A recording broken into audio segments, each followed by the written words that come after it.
말씀 로마서 16장 1절에서 16절까지입니다.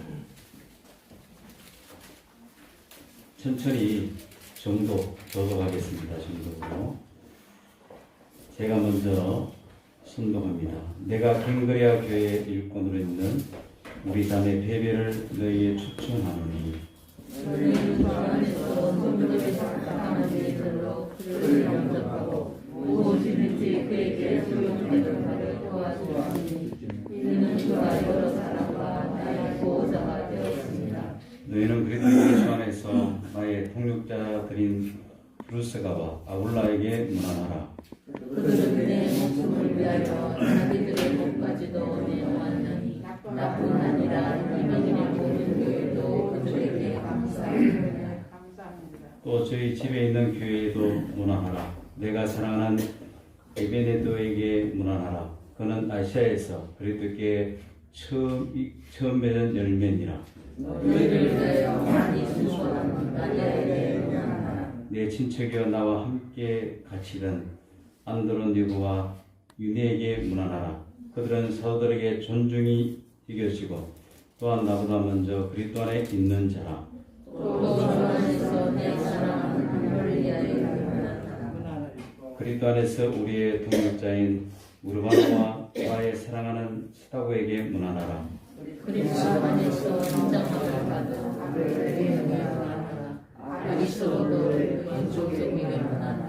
내 친척 헤로디온에게 문안하라. 나기수의 가족 중 주 안에 있는 자들에게 문안하라. 주 안에서 수고한 두루베라와 두루베사에게 문안하라. 주 안에서 많이 수고하고 사랑하는 것에게 문안하라. 주 안에서 택하심을 입은 루프와 그의 어머니에게 문안하라. 그의 어머니는 곧 내 어머니니라.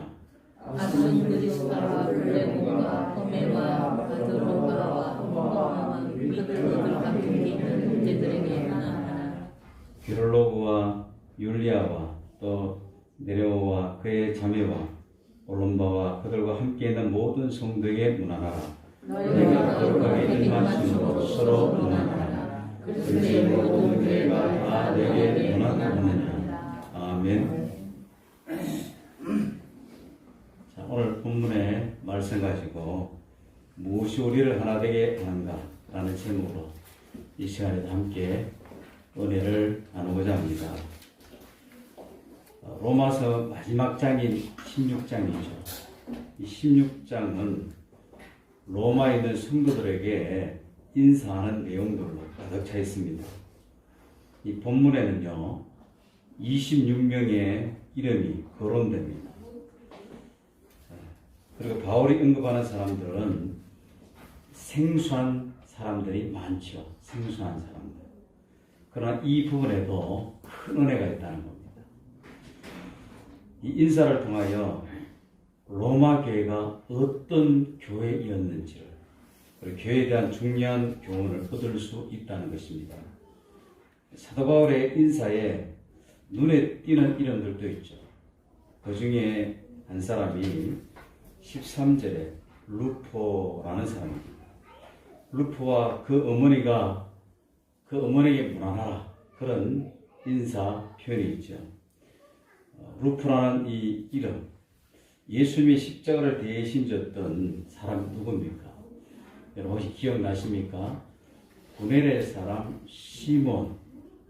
예수님이 지쳐서 힘들어서 넘어지고 또 넘어집니다. 도저히 예수님 상태를 보니까 십자가를 지고 골고다 언덕을 오를 수 있는 힘이 없는 거예요. 그때 우리말로 표현하면 아주 재수 없이 구레네에서 온 시몬이라는 사람이 걸린 거죠. 그래서 그 시몬에게 대신 십자가를 지게 했다는 겁니다.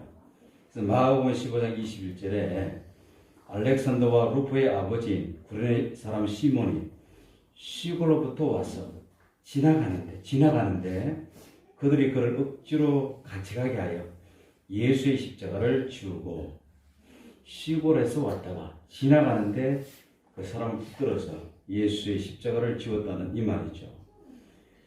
구레네 시몬을 말할 때 굳이 아들들의 이름을 언급할 필요가 있었나? 알렉산더와 루포, 구레네 시몬의 두 아들입니다. 왜 이 사람들 이름을 언급했을까? 우리는 추측할 수 있습니다. 이 사람들이 초대교회에 영향력을 끼치는 사람들이기 때문에 사도 바울이 구레네 시몬의 두 아들들을 언급했다고 볼 수 있는 것이죠. 그래서 구레네 시몬의 아들 루포가 바로 로마서에 나오는 루포의 가능성이 많다는 것입니다. 여기서 구레네 시몬, 억지로 예수님 대신에 십자가를 진 이 구레네 사람 시몬이라는 사람의 가정, 그 가정에는 알렉산더와 루포라는 두 아들이 있었습니다. 근데 이 두 아들이 아버지가 억지로 십자가를 짓는데 두 아들이 초대교회에 영향이 있는 사람들로 쓰임받는 모습을 보게 되죠. 여기에서 굉장히 중요한 은혜가 있는 것입니다. 가끔 우리는 그런 말을 많이 듣죠. 억지로라도 십자가 치라. 억지로라도 예수님의 십자가를 대신 졌더니 그의 아들이 초대교회에 귀하게 쓰임받는 영적 지도가 되는 것을 보게 됩니다. 하나님이 기억하시는 거죠.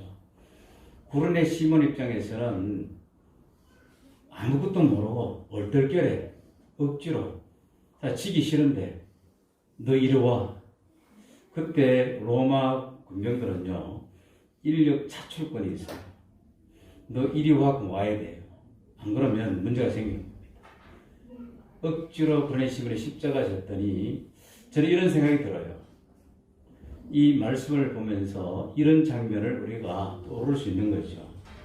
십자가 지고 올라가면서 예수님의 얼굴을 보았을 겁니다. 예수의 모습을 보았을 겁니다.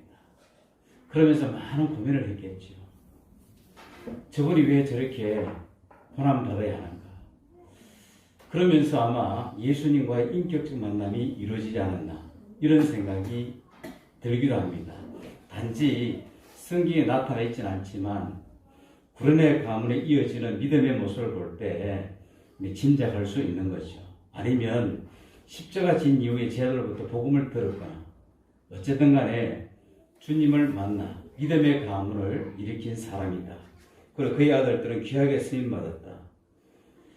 우리도 때로는요 십자가 지기 싫을 때가 많잖아요. 억지로 지다 보면 믿음이 생기고 또 믿음이 생기다 보면 감사함이 터져나오고 그러다 보면 하나님이 그 가문을 믿음으로 세우는 그런 모습들을 보게 되죠. 사도 바울의 인사에 나오는 사람들을 보면 로마 교회가 다양한 사람들이 있었음을 짐작할 수 있습니다. 인종이나 계층이나 성별 면에서 참으로 다양한 구성원이었구나 하는 것을 짐작할 수 있습니다. 유대인도 있었고 많은 이방인들이 있었습니다. 또한 노예들도 있었고 귀족 출신들도 있었습니다. 10절에 보면 아리스토블로라는 사람이 나오죠. 많은 학자들이 헤롯 왕의 손자였을 것으로 보고 있습니다.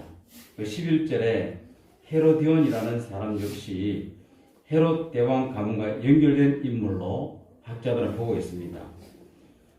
헤롯 대왕 가문과 연결된 귀족 출신, 아리스토블로도 마찬가지.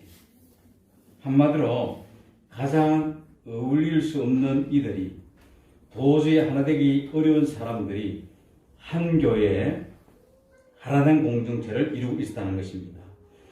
가장 어울릴 수 없는 이들, 도저히 하나 되기 어려운 사람들이 한 교회, 하나된 공동체를 이루고 있었다는 것. 이건 사람의 능력으로 안 되는 거죠. 마치 힘으로도 안 되고 능으로도 안 되고 오직 여호와의 영으로 되느니라. 이 하나 되는 것이 얼마나 어려운지 몰라요. 다양한 계층의 사람들이 모였는데 하나 되었다. 놀라운 것이죠. 그렇습니다. 이런 사실이 이것이 교회의 모습이라는 것이죠. 교회는 하나 되기 어려운 이들이 하나 되는 보심을 보여줘야 된다는 것입니다. 사도 바울은 또 1절에 보니까 베베라는 여성을 처음 언급하는 것을 보게 됐죠. 베베라는 여성, 베베 집사님. 베베꼬잉네가 아니라 이런 베베라는 집사죠. 이 사람을 이렇게 이는 나의 보호자 이런 표현을 쓰고 있습니다. 그리고 나도 그에게 감사하고 그리고 많은 교회들이 이 베베 이 집사에게 감사하노라 이런 표현을 쓰고 있죠. 도대체 어떻게 살았기에 사도 바울은 이 베베라는 이 집사를 생각했을 때, 일꾼을 생각했을 때 감사하는 마음이 나왔을까? 이방인의 교회들도 이 베베라는 집사님이 어떤 신앙생활을 했기에 그에게 감사함으로 무난할 수 있을까? 우리에게 큰 도전이 되는 겁니다. 우리의 신앙의 모습이 이 베베 집사님처럼 아름다울 때, 그렇죠. 많은 사람들이 감사할 수 있는 그런 믿음의 아름다운 신앙의 모습을 우리에게 보여주겠다. 그리고 오늘 본문에 가만히 보면요. 6명의 여인, 9명의 여인이 등장합니다. 26명 중에 9명 같으면 3분의 1 정도가 여인들의 모습이죠. 그리고 이 베베 여집사는 특히 로마서를 가지고 로마 교회에 전달해 준 믿음의 사람이었습니다. 아무튼 초대교회들의 교회는 여성들이 굉장히 쓰임받는 것을 보게 됐죠. 바울이 살고 있던 시대는 어떤 시대인가? 유대인 남자들은요, 하나님께 이렇게 기도했습니다. 여자로 태어나지 않게 한 것을 하나님 감사합니다. 참 못된 기도를 한 것이죠. 그 당시에 남성 우월주의 이런 거. 한국에도 남존 여비사상 뭐 이런 게 있었잖아요. 지금은 뭐 그런 것들이 다 무너지고 무너져야 될 것은 무너져야 되겠죠. 그래서 남자들이 기도할 때 여자로 태어나지 않게 하심을 감사합니다. 이 감사거리입니까?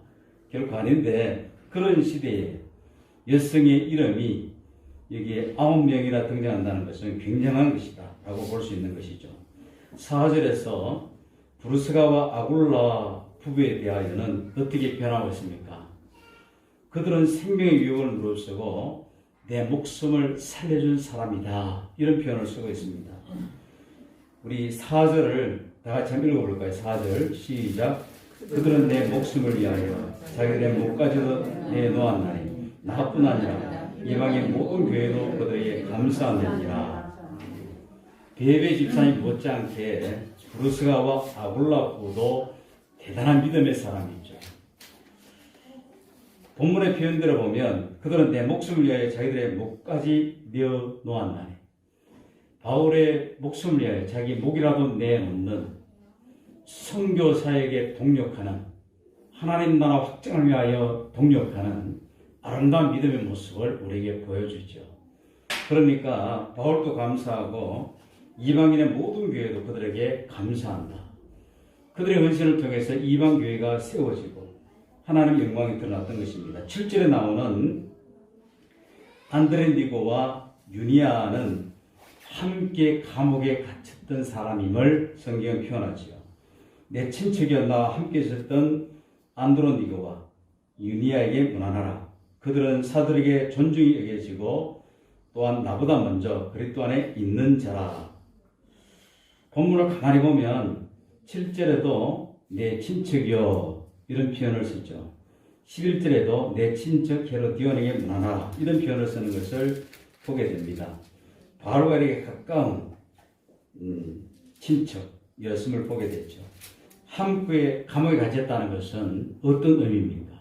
함께 감옥에 갇혔다. 함께 갇힌 자 되었다. 고난을 위해서 고난받을 때 고난 현장에 함께했던 믿음의 사람들이었다는 겁니다.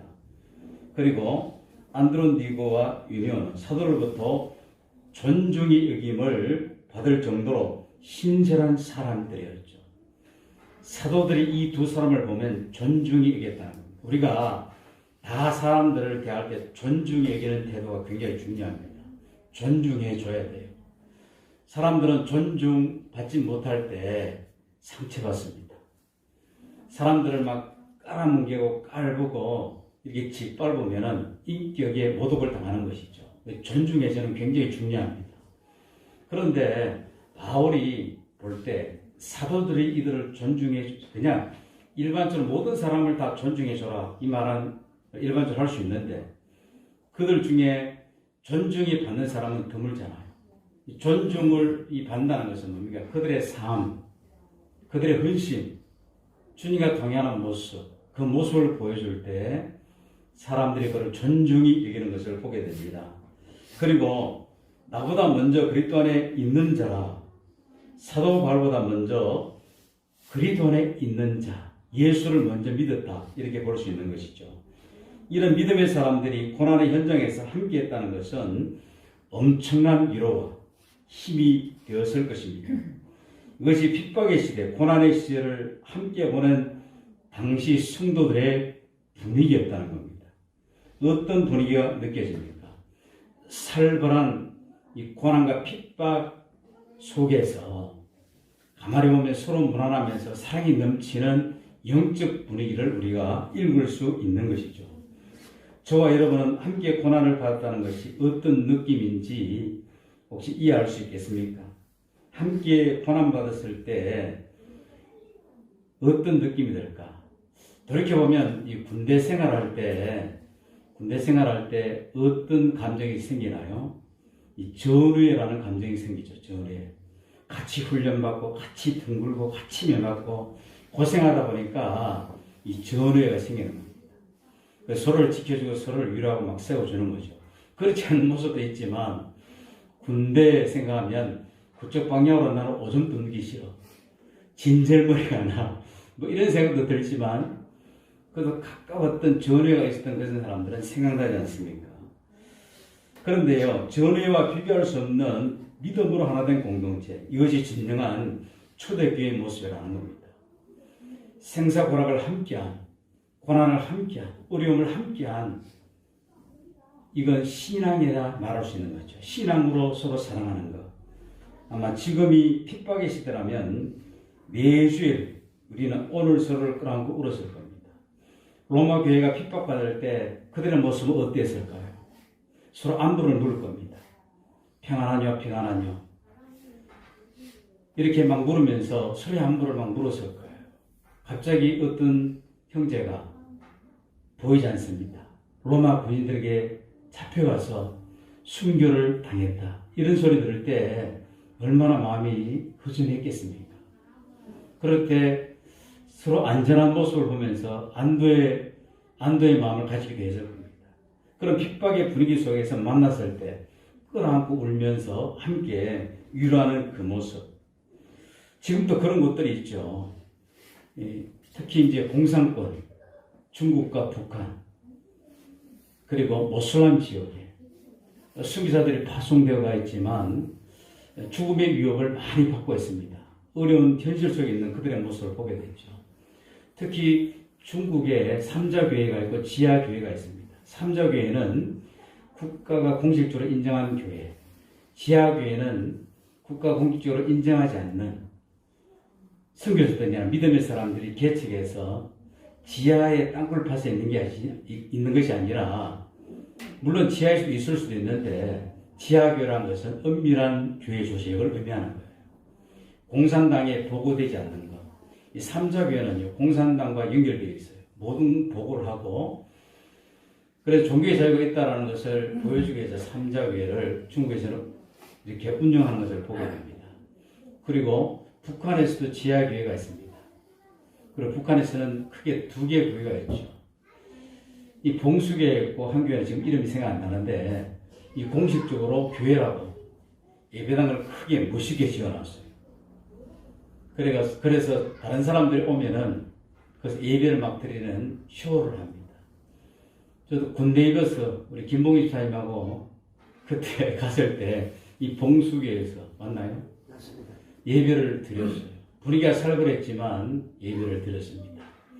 그리고 그들이 이 특수한 모습, 그리고 목회자가 와서 설교하는 모습, 그런 모습도 보여줘요, 쇼하기 위해서. 근데 중요한 것은 찬양하는 가운데 이 군대 입어서 직원들이 그러더라고.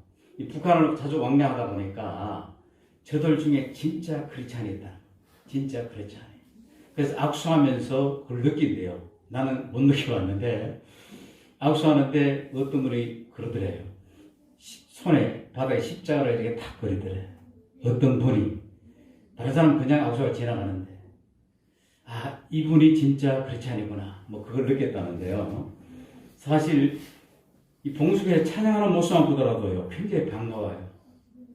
어쨌든 하나님을 찬양하는구나. 북한에도 이렇게 보여주는 교회가 있구나. 그런데 지하 교인들을 만나면 더 기쁘게 했죠. 목숨의 위기 속에, 어려운 상황 속에서 그들이 신앙의 절개를 지키는 그런 모습을 볼 때 얼마나 아름답고 귀한 것입니까? 그렇습니다. 이렇게 이 핍박의 시대, 고난의 시대에 함께 신앙생활하는 것. 만약에 흩어졌다 모이면은요, 감격이 있죠. 감사가 있죠. 신앙으로 서로를 부대한 그 기쁨과 감사로 눈물을 흘릴 수밖에 없는 것입니다. 고난 가운데 믿음을 지킨 성도들을 만나면 무엇인가 말로 표현할 수 없는 영적 분위기가 느껴지는 것이죠. 무엇인가 통하는 것이 느껴지는 겁니다. 그러나 지금 또 다르지 않다 이런 생각이 들어요. 어떤 공산 치하에서 모슬람 그러죠. 모슬람 교도들이 크리스찬들을 핍박하는 그런 삼엄한 영적 분위기. 한국에서는 그런 분위기가 없어요. 그런데 그런 핍박의 시대와 방불하다 이 표현을 썼는데 여러분 어떻게 생각이 드십니까? 코로나19 이후에 특히 한국갤럽에서요 통계를 냈습니다. 한국갤럽에서 이 조사를 해오면서 가장 많이 교인들이 이탈하고 교인 감소가 이 코로나를 지나면서 일어났다는 것입니다. 우리가 보통 1,200만 성도 그래요. 1,200만. 그래서 플러스 마이너스 다 빼면 1,000만 성도. 거기서 또 빼서만 8,000만이라고 그러자. 좀 계산하기 쉽게 1,200만 그랬으니까 1,200만으로 잡았을 때 17%가 감소했다는 겁니다. 17%. 여러분 17%가 어떠면 200만 정도 돼요. 대충 계산해보면 개척교회 한 1만 개가 사라졌다는 겁니다. 이 코로나 정보를 통과하면서. 핍박의 시대와 분간은 그런 현상이 지금 나타나고 있는 거예요. 새로운 어떤, 다시 말해 신앙생활을 잘해야 되는데 신앙생활을 잘할 수 있는 환경이 아니다라는 차원에서 이 코로나가 가장 맹위를 떨치고 있는 겁니다. 그리고 또 그보다 더 중요한 것은 뭘까요? 각 교회마다 예배 인원을 제한하죠.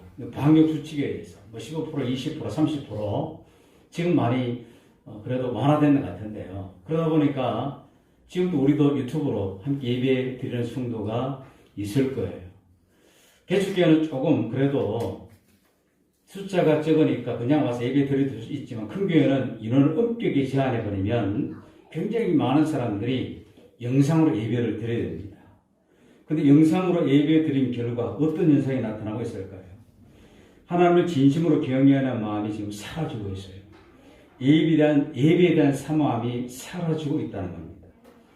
예배를 그냥 동영상 한 편 보는 것처럼 보고 있다는 거예요. 또 영상으로 예배 보다가 은혜가 안 되면 어떻게 할까요? 온라인 쇼핑몰 여러분 들어가 보셨죠? 특히 스마트폰이 발달한 시대에 온라인 쇼핑몰에 들어가서 마음에 안 들면 휙 넘겨버립니다.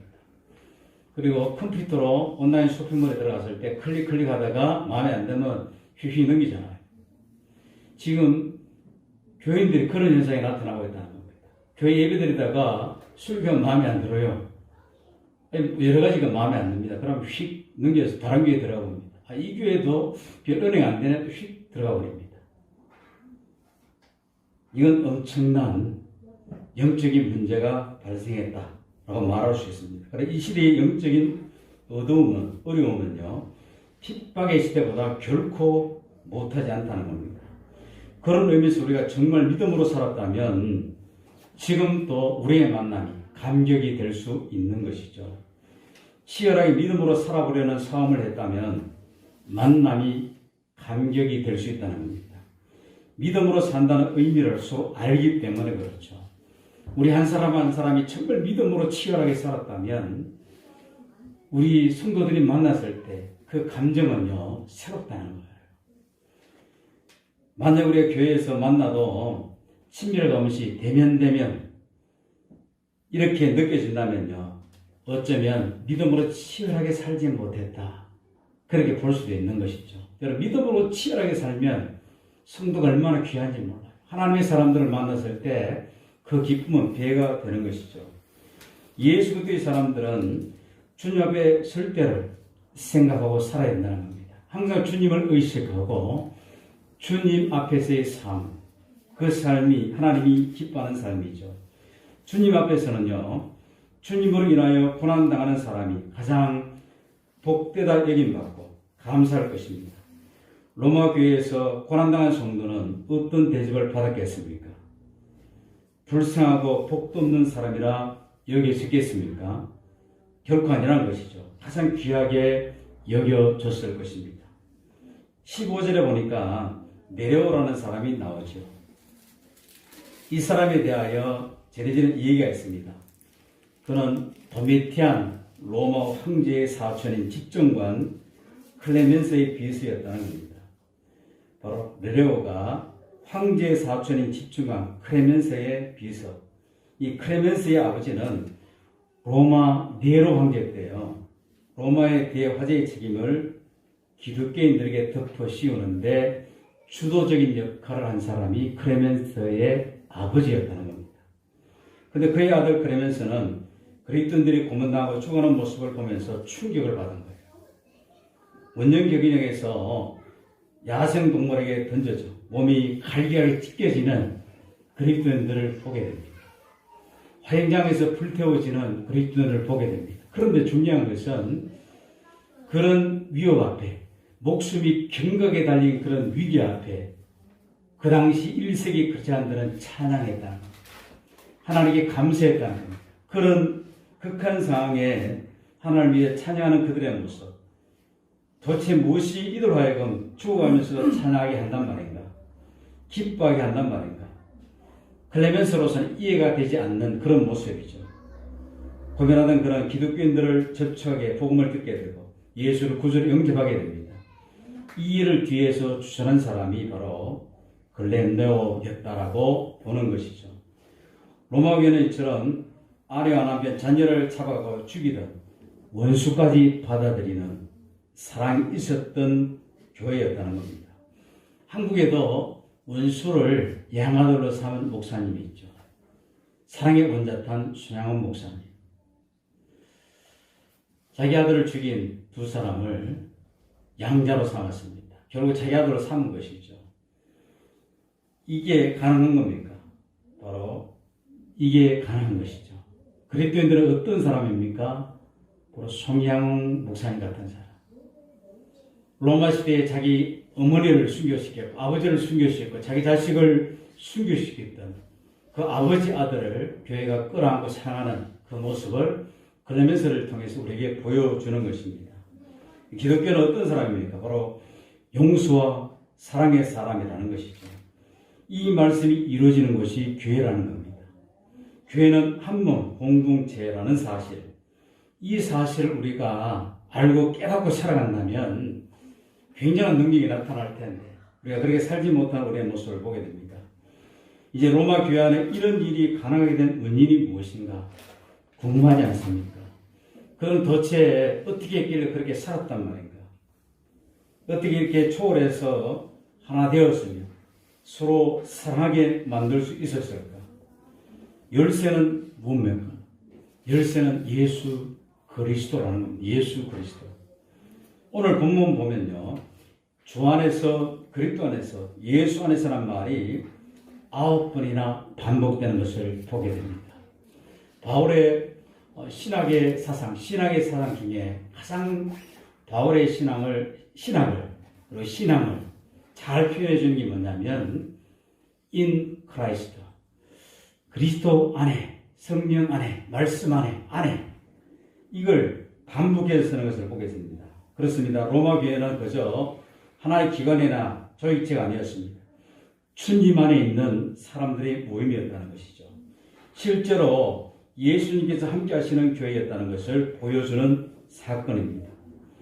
로마교회 교인들은 로마서를 읽기 전에 베베 이자를 통해서 바울이 쓴 로마서를 전달받아서 읽기 전에 이미 예수님과 함께 죽고 예수님으로 사는 복음을 알고 있었다는 겁니다. 그것을 어떻게 알 수 있습니까? 우리가 지난주에 봤던 로마서 15장 15절에 보면 그러나 내가 너희로 다시 생각나게 하려고 하나님께서 내게 주신 은혜로 말미암아 또 담대히 되라 너에게 손노니 내가 너희로 다시 생각나게 하려고 내가 너희로 다시 생각나게 하는 그게 뭘까요? 그들이 믿어야 할 것, 알아야 할 것, 행해야 할 것을 다 잘 알고 있었겠지만 다시 한번 생각나게 하겠다 이 말이죠. 우리가 믿는 건 뭡니까? 우리가 아는 건 뭡니까? 우리가 행해야 할 것은 뭡니까? 바로 복음이죠. 복음 하면은 모든 게 포함되는 겁니다. 예수 그리스도 이 땅에 초림으로 오신 예수님의 십자가의 사건과 공생애 그리고 예수님의 성천, 예수님의 재림 그 우리가 영원한 하나님 나라에서 영생으로 들어가는 영화에 이르는 그날까지 이걸 통틀어서 우리가 복음이라고 말할 수 있는 겁니다. 이걸 듣고 알고 깨달았다. 이미 알고 있다는 겁니다. 그런데 이 복음을 다시 생각나게 하기 위해서 바울이 로마서를 썼다라고 표현하고 있죠. 이 로마서의 핵심이 뭡니까? 복음입니다. 복음. 로마서는요, 예수의 피가 철철로 넘칩니다. 예수 십자가의 복음의 능력이 이 로마서에 차고 넘칩니다. 그 은혜로 말미암아 죄사함 받는 은혜를 강력히 선포하죠. 그래서 로마서 8장 1절은 뭐라 그럽니까? 누구든지 예수 그리스도 안에 있는 자에게는 결코 정죄함이 없노라. 누구 때문에?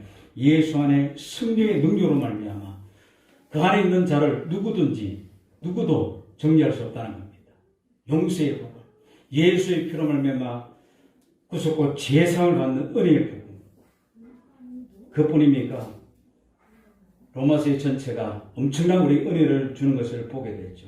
이 말씀들을 다시 한번 상기하고 생각나게 하는 것. 지난주에도 강조했던 것처럼 우리가 복음을 다시 되새기만 하는 거 굉장히 중요한 겁니다. 소를 보면 소 위가 몇 개 된다 그랬죠. 급하게 풀을 먹어요. 급하게 여물을 먹습니다. 누워서 뭐 하나 보면요. 계속 여물 씹습니다. 소 여물 씹습니다. 어지억 씹고 있어요. 첫 번째 위에 보냈던 것을 끄집어내서 한가할 때 막 씹어서 다음 위로 넘기는 거죠. 잘게 부서 넘기면 소화가 잘 되지 않습니까? 짚을 먹는데도, 그 풀을 먹는데도 소가 살이 찝니다. 그만큼 잘 소화를 시켰기 때문에 살이 찌는 것을 보게 됩니다. 이처럼 우리가 복음을 잘 소화시킬 때, 복음을 계속 묵상할 때, 복음을 다시 생각하며 내 안에 온전하게 받아들일 때 우리에게 성장이 일어나는 것을 보게 되는 것입니다. 로마교회가 이처럼 놀랍게 하나 된 것이 그들은 이 복음의 은혜를 알았다. 다시 말하면 나는 죽고 예수로 사는 이 십자가의 복음의 은혜를 알았다라는 것입니다.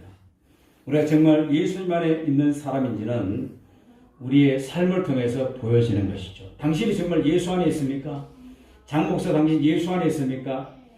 당신의 삶이 어떻습니까? 삶 속에 어떤 모습으로 예수 안에 있는 삶의 모습이 드러납니까? 때로는 공동체에서 그 삶이 드러나요. 가장 기본적으로는. 물론 가정에서도 그 모습이 드러나겠죠. 가정에서. 당신이 예수의 사람입니까? 예수 안에 있습니까? 그렇다면 그 안에 있는 삶의 모습이 가정에서 어떻게 드러납니까? 교회에서 어떻게 드러납니까? 여기서 끝나면 안 돼요. 우리의 삶의 현장에서 어떻게 드러납니까? 어떤 사람이 진정 예수를 믿는다고 했을 때 그게 진짜인지 가짜인지 어떻게 알 수 있을까요? 물론 우리의 연약함으로, 우리의 부족함으로 우리 완벽할 수가 없어요. 혈기 낼 수도 있고 내 입술에서 욕이 튀어나올 수도 있어요. 내 생각과 마음에 어지러운 생각을 할 수도 있어요. 그러나 그리스도의 안에서 말씀 안에서 통제를 받는다면 그런 것들을 속히 회개하고 돌아서고 주님을 바라보는 신앙으로 살겠죠. 진짜인지 가짜인지 우리의 삶 속에 드러나게 되어 있다는 것입니다. 너무나 다른 사람들이 하나 되는 열쇠는 주 안에 있는 것.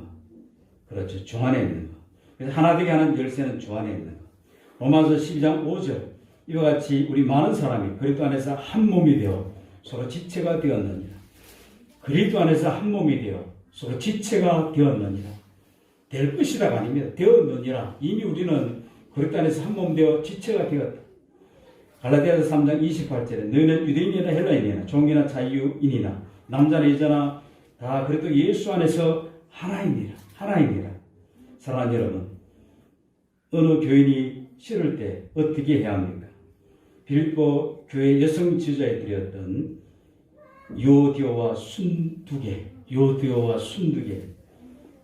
빌립보 교회에 극성맞은 여성도였습니다. 예를 들면 교회가 커지면 1여전도회, 2여전도회, 3여전도회 있지 않겠습니까? 이런 꿈을 꿔야 되겠죠. 1여전도회 회장은 예를 들면 요디아, 2여전도회 회장은 순두개. 둘이 의견이 충돌됐습니다. 도저히 의견이 안 맞는 거예요. 내가 옳은 거야 하고 두 여전도 회장이 막 싸웁니다. 이 중추적인 열심히 해야 될 사람들이 싸우면 어떻게 되겠습니까? 교회가 큰 문제가 생기죠. 그들에게 바울은 이렇게 말합니다. 주 안에서 같은 마음을 가지라. 마음이 하나 안 될 때 주 안에서 같은 마음을 가지라. 이런 교훈을 하죠. 주 안에서 같은 마음은 어떤 마음일까요? 빌립보 2장 5절에 11절의 말씀을 염두에 두고 바울은 4절에서 그렇게 권면했던 겁니다. 빌립보서 2장 5절에 11절에 엄청난 말씀이 선포되죠. 너희 안에 이 마음을 품어놨고 그리스도 예수의 마음이 너희 안에 이 마음을 품어놨고 그리스도 예수의 마음이 여러분 예수의 마음을 품고 있습니까? 예수의 마음을 품으시기를 주의 이름으로 부탁을 드립니다. 그럼 구체적으로 예수의 마음은 어떤 마음인가? 빌립보서 2장 5절에서 11절에 그 예수의 마음이 어떤 모습인가를 우리에게 보여주고 있습니다. 그런 근본, 예수님은 근본, 하나님의 본체시나 하나님의 본체시나 본체란 게 뭐예요? 하나님과 같은 분이나 하나님과 같다는 겁니다. 하나님이라는 겁니다. 하나님과 동등됨을 취할 것을 여기지 아니하시고 오히려 자기를 비워 종의 형체를 가지사 사람들을 같이 되었고 자기를 비하 낮추신 것입니다. 사람과 같이 되었고 사람의 모양으로 나타나서 자기를 낮추시고 주까지 복종하셨으니 그 십자가에 죽으십니다. 복종만 한 것이 아니라 십자가에서 자신을 완전히 내어주는 자기의 낮아짐. 예수님의 낮아짐은요, 온 인류의 기감이 되는 것이죠. 예수님이 십자가에서 자기를 내어주지 않았더라면 우리에게 구원이 없는 겁니다. 그 결과로 하나님이 그를 지극히 높이며 다시 그의 모든 것을 회복시키는 그런 모습을 10절, 11절 이하 말하고 있습니다. 그렇습니다. 주 안에서 같은 마음을 가지면 누구와도 하나 될 수 있다는 것. 그러면 그 같은 마음이 뭔가?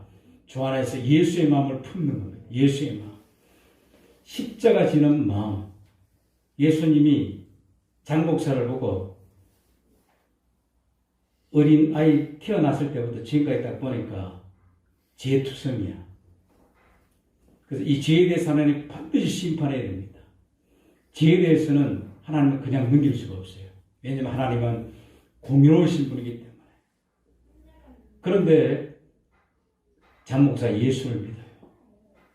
예수 그리스도 안에서 온전히 주님을 바라봅니다. 또 온전치도 아니에요 보니까. 때로는 삐딱하기도 하고. 그런데도 불구하고 예수님이 하나님의 공의가 바랄 때 주님이 가로막습니다. 이미 이는 나의 피로 제사함 받은 하나님의 자녀입니다. 당신의 자녀입니다. 이미 하나님의 그 십자가의 은혜로 용서받은 하나님의 백성입니다. 하나님 예수 그리스도께서 십자가의 은혜로 이 복음의 능력으로 우리 이런 은혜를 허락해 주셨다는 겁니다. 그렇습니다. 우리가 그 예수님의 마음, 죄인을 위해 자신을 내어주는 그 마음, 원수를 위해서 자기를 내주는 그 마음, 그게 바로 예수의 마음. 이 마음만 품으면요 놀라운 일들이 벌어지게 돼 있는 것이죠. 예수님은 내 안에 가라 하시면서 우리 영적으로 메말라지는 원인이 주 안에 거하지 못하기 때문이라고 성경은 말합니다. 요한복음 15장 6절에 사람이 내 안에 거하지 아니하면 가지처럼 밖에 버려 말라지나니 마르나니. 우리 영적으로 메마른 이유가 뭡니까? 사람이 내 안에 거하지 아니하면 주님 안에 거하지 아니하면 가시처럼 밖에 버리어 말라지나니. 내 안에 자꾸 영적인 거룩한 목마름은요, 좋은 거예요. 그러나 영적으로 자꾸 말라져 갑니다. 하나님 은혜가 점점 멀어져 가는 거예요. 그럼 내가 주 안에서 자꾸 멀어지고 있다는 증거라는 것입니다. 얼른 우린 주 안에 들어가야 돼요. 영적으로 면허받기에 사람들하고 관계가 깨어지고 율법주의자가 비판하고 정죄하게 되는 것이죠. 그러나 주 안에 거하면 어떻게 됩니까? 요한복음 15장 7절에서 8절 보니까 너희가 내 안에 거하고 내 말이 내 안에 거하면 무엇이 원하는 대로 구하라. 그러면 이루리라. 너희가 열매를 많이 맺으며 내 아버지께서 영광을 받으실 것이요 너희는 내 제자가 되리라. 결국 메마르지 않기 위해서는 내 안에 거하고 내 말이 내 안에 거하면, 우리가 주님 안에 거하고 주의 말씀이 우리 안에 거하면 열매를 맺게 되고 메마르지 않게 되는 것이죠. 하나님께서 영광을 받게 되고 주님의 제자로 수임받게 된다는 것입니다. 여기서 우리는 비밀을 깨닫게 됩니다. 비밀. 우리가 다음과 같은 고민에 빠질 때 어떤 고민입니까? 과연 이 땅에서 하나님이 기뻐하시는 교회, 그리스도의 몸인 교회를 세울 수 있을까? 이런 고민. 이런 갈급함을 가지고 기도할 때 하나님께서 교회와 성도가 새로워지는 비밀을 깨우칩니다. 주 안에 거하기를 힘쓰라. 이 비밀이에요. 알고 있는 비밀이잖아요. 주 안에 거하기를 힘쓰라. 그리고 주 안에서 같은 마음을 가지라. 이게 우리에게 준 답이라는 것입니다. 초대교회는 문제가 많았던 교회입니다. 유대인과 이방인들에 의한 핍박, 그리고 아나니아와 삽비라 사건. 아나니아와 삽비라가 엄청난 헌신을 했어요. 자기 재산을 다 팔아서 하나님께 드리려니까 갑자기 아까운 생각이 들었습니다. 그래서 절반을 나중에 절반만 드리고 다 드린 것처럼 얘기했어요. 이게 중요한 게 뭡니까? 제가 아까워서 반은 짱박아 놓고 반만 가져왔습니다 라고 했으면 아나니아와 삽비라는 죽지 않았을 거예요. 그런데 반은 숨겨놓고 반을 드리면서 전부 다 드린 것처럼, 그리고 과시하는 것처럼, 그 결과 그들의 영혼이 떠나는 모습을 성경은 말하고 있습니다. 여기까지 시간 끄면 안 된다. 그럼 하나님의 사랑일에 치라면서 반이라고 드렸지 않습니까? 얼마나 많은 것을 드렸는데요. 그 영혼이 왜 떠나야 됩니까? 죽어야 됩니까? 그 초대교회 때는요, 교회를 세우기 위한 하나님께서 온통 신경을 쓰고 있는 것이죠. 교회가 세워지기 위해서. 그리고 성령 안에서 놀라운 일들을 행하기 위해서.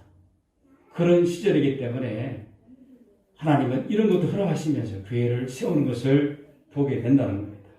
또한 히브리파 그리스도인과 헬라파 그리스도인 사이의 갈등, 잘못된 가르침을 전하는 이단 등, 이런 가운데 정말 교회가 힘든 가운데서도 초대교회는 어떻게 됩니까? 든든히 세우지 않은 것을 보게 되죠. 그 이유가 뭡니까?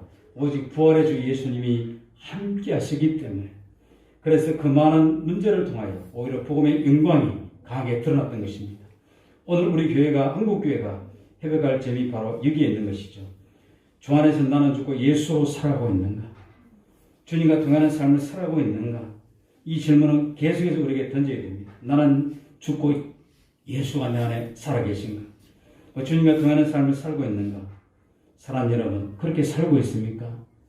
주님과 동행하면 바울처럼 기뻐하며 행복해 할 수 있다는 겁니다. 우리가 기쁘고 행복해 할 수 있는 것은 주 안에 있을 때 가능한 거예요. 자, 그렇다면 이런 질문이 던져지겠죠. 저와 여러분 정말 행복하십니까? 어떻습니까? 저와 여러분은 주님의 사랑에 붙잡혀 사랑으로 살아가고 있습니까? 많은 그리스도인들이 쉽게 힘들다, 어렵다, 답답하다, 더 나아가면요, 위험한 단어를 씁니다. 확 죽어버리고 싶다. 이런 말 할 때 없어요. 저는 있는데 왜 그런 말들이 튀어나와야 하나요? 내가 주 안에 있는가, 주 안에 있지 않는가 차이점이 나는 겁니다. 하버드 교육대학원 조세핀 킴 교수는요, 왜 다들 죽겠다 미치겠다고 하는지 모르겠다고 했습니다. 그래서 자살자가 많고 정신병 환자가 많이 나온다, 그런 얘기를 했어요. 그런데요, 사랑하는 사람이 생기면 어떤 역사가 벌어집니까? 사랑하는 사람이 생기면, 정말 사랑하는 사람이 생기면, 사랑하는 대상이 생기면 고생이 고생인 줄 모르고 쉽게 말해 죽을똥살똥 살아가게 된다는 겁니다. 사랑하는 사람이 생기면. 예수를 믿고도 힘들다 죽겠다가 입에 달리면요, 예수님을 교회로만 믿었지 사랑으로 믿지 않기 때문에 그렇다는 거예요. 정말 사랑으로 주님을 의지하고 신뢰하면, 물론 우리는요 인간이기 때문에 때로는 죽겠다, 힘들다, 못 살겠다 이 말이 툭툭 튀어나오는 게 인간이에요. 그래도 불구하고 그런 것들을 점점 더 그렇죠 버리고 그리스도 안에서 사랑으로 살아갈 때 내 안에 힘이 생긴다는 것입니다. 어느 목사님이 다음과 같은 말을 했습니다. 여자가 아기를 임신하면 장국의 태아가 착상되는 순간부터 여인의 몸에는 엄청난 변화가 일어난다. 감정에도 엄청난 변화가 일어난다. 아기가 안에서 딱 착상되면 이런 변화가 일어난다는 겁니다. 그렇다면 우리 안에 주님이 임하시면 어떤 변화가 일어나겠습니까? 일어나야 합니까? 몸의 변화가 일어나는 것은 아니죠. 바로 삶의 변화, 마음의 변화가 일어난다는 것입니다. 이것은 감출 수가 없다는 것이죠. 만약 주님을 영접하고도 마음의 변화, 삶의 변화가 없다면 우리는 우리의 믿음을 돌아봐야 된다는 겁니다. 사랑하는 여러분, 우리는 날마다 우리의 신앙을 점검해야 합니다. 내 안에 계신 주님과 친밀한 관계를 누리며 살아가고 있는가? 이것이 살아있는 믿음의 모습이라는 겁니다. 친밀한 교제. 주님 하면 주님이 왜 그러노? 이렇게 말씀 안 해요. 주여 하면 왜 살아나더라? 이렇게 말씀 안 해요. 그런데 내가 하나님 말씀을 묵상하고 말씀에 붙들리고 주 안에 살아가고 주님을 바라보면 주님 하면 마치 왜 그러니 아들아, 왜 그러니 내 사랑하는 딸아 하는 것처럼 내 마음에 그 주님의 음성이 들려온다. 주님이 내 귀에 내 사랑하는 아들아, 내 사랑하는 딸아 얘기 안 해도 내 전인기억 속에 이런 마음이 확 들어오는 거예요. 주님과의 친밀한 교제를 누리면 그런 관계 속에서 우리 신앙생활 때 기쁘고 감사함이 없을 수가 없는 것이죠. 우리가 살아계신 주 예수님과 대화할 때 환경과 여건에 상관없이 행복한 사람이 될 수 있는 것입니다. 원수도 용서하고 살아가게 되는 것이죠. 더 이상 염려하지 않는 삶을 살게 되고 은밀한 죄가 사라지게 되는 겁니다. 고난이 축복이라고 여겨지게 되는 겁니다. 주님과 친밀한 교제를 누리면 이런 사람을 그 누구도 막을 수가 없어요. 이런 성도들이 모일 때 그 공동체를 성경은 그리스도의 몸, 그리스도의 신부, 성령의 전 이렇게 표현하고 있습니다. 교회에 주님께서 임자에 계신다는 그런 말이죠. 이런 교회 공동체 속에서 우리 신앙이 성장하도록 하나님께서 계획하신 것입니다. 16절에 바울이 거룩한 입맞춤으로 서로 문안하라라고 말하고 있습니다. 거룩한 입맞춤은 무엇입니까? 주 예수님의 사랑이 드러나는 입맞춤을 의미하는 것이죠. 곧 입맞춤 할 수 없는 일을 향한 입맞춤. 도저히 입맞춤 할 수 없는 일을 입맞춤하는 것. 이들이 입맞춤이라는 것은 볼에 살짝 이렇게 인사하는 그런 의미를 의미하는 것이죠. 거룩한 입맞춤. 도저히 입맞춤 할 수 없는 사람에게 거룩한 입맞춤. 그리스도의 사랑으로 아름답게 서로 문안하는 것. 직장이나 가정이나 우리 교회에서 인사할 수 없는 사람, 때로는 도저히 받아들일 수 없는 그런 사람이 있을 수 있습니다. 누구에게나 아픈 상처, 억울함을 준 대상이 있게 되는 것이죠. 조금 심하게 얘기하면 원수 같은 그런 사람이 있을 수 있다는 겁니다. 저와 여러분에게 그처럼 도무지 하나 될 수 없는 사람과 하나된 감정이 있습니까? 예수 믿는 사람들은 그런 감정이 있어야 된다는 것이죠. 인도 선교사였던 스탠리 존슨은요, 우리들이 하나 되려면 그 무엇이 아니라 그 누구를 목표로 해야 된다라고 말했습니다. 그 무엇이 아니라 그 누구를 목표로 해야 된다. 그 무엇, 교회 가면 교육, 봉사, 찬양, 선교, 그 무엇이 우리로 아무리 훌륭하고 고귀한 것이라도 그것으로 모이면 반드시 분열이 일어나는 겁니다. 이 찬양대에서 서로 찢어져서 싸우다가 교회가 분열된 뒤에 또 선교 여행 갔다가 서로 의견이 틀려서 돌아와서 대판 싸우는 예. 이런 게 얼마나 존귀하고 귀한 일입니까? 그런데 이것으로 하나 되는 게 아니라는 거예요. 진짜 하나 되는 우리가 잡아야 되는 목표는 예수 그리스도 안.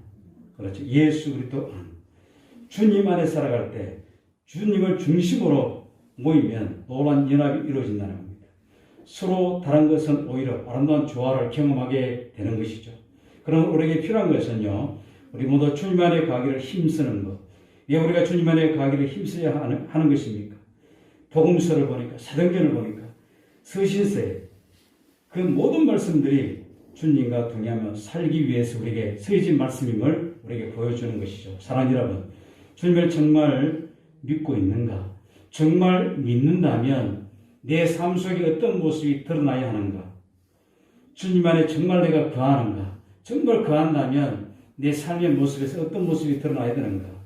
가정에 그리고 교회 안에서 정말 주님 안에 거하는 삶을 통하여 가정의 변화, 개인의 변화, 교회의 변화 이런 것들을 나로부터 시작된다는 사실을 잊지 말아야 됩니다. 우리의 삶과 교회가 주님 안에 거하기만 힘쓰면 놀라운 일들이 일어나는 것이죠. 다 종 안에 있어 다른 사람의 상처를 품어주고 복수하고 싶은 사람 용서할 뿐 아니라 사랑하여 주는 공동체가 세워지는 것은 불가능해 보이지만 주님이 그것을 이루신다는 겁니다. 남북 통일 안 되는 이유를 왜 안 되는지 아십니까?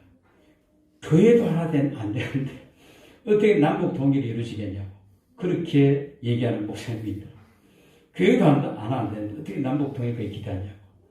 교회가 우주의 교회로 하나 될 때, 성도가 하나 될 때, 하나님의 역사가 나타나는 것은 당연하겠죠.